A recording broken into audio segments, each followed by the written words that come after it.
हिंदी शब्द की व्युत्पत्ति या उत्पत्ति किस प्रकार से हुई है। तो वैदिक साहित्य, लौकिक संस्कृत, पाली, प्राकृत, अपभ्रंश, किसी भी प्राचीन भारतीय भाषा में हिंदी शब्द जो है वो उपलब्ध नहीं है।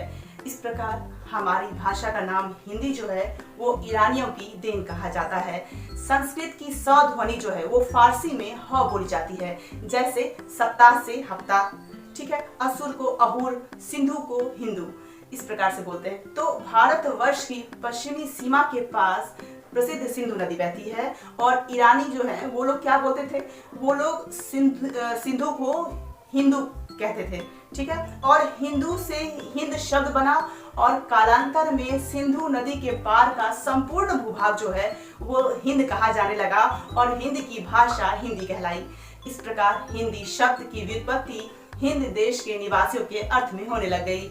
मध्यकालीन अरबी और फारसी साहित्य में भारत की संस्कृत, पाली और प्राकृत के साथ ही अपभ्रंश भाषाओं के लिए ज़बाने हिंदी शब्द का प्रयोग मिलता है।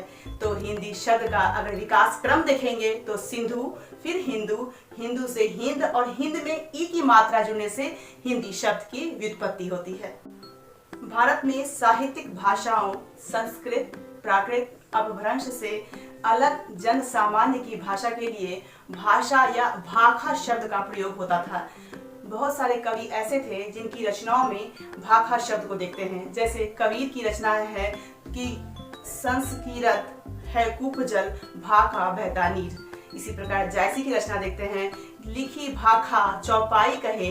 फिर तुलसी की रचना देखते हैं तो भाखा भनित मोरी मति थोरी। और फिर केशव की रचना में देखते हैं भाखा बोल न जानही जिनके कुल के दास। तो कहा जाता है कि अमीर खुसरो जो थे 1253 से 1325 के बीच में जो थे, इन्होंने सबसे पहले भाषा या भाखा के जगह पर या इसके स्थान पर हिंदी या हिंदवी शब्द का प्रयोग किए थे।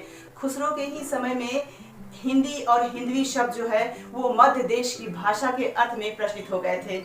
अमीर खुसरो ने गयासुद्दीन तुगलक के बेटे को हिंदी या हिंदवी की शिक्षा देने के लिए खालिक बारी नामक फारसी हिंदी कोश की रचना की थी और इस ग्रंथ में भाषा के अर्थ में हिंदवी शब्द जो है वो 30 बार और हिंदी शब्द 5 बार आया हुआ है। तो भाषा के लिए हिंदी शब्द का प्राचीनतम प्रयोग जो है सरफुद्दीन के जफरनामा में मिलता है, जो 1424 ईस्वी में हम लोग देखते हैं इसको।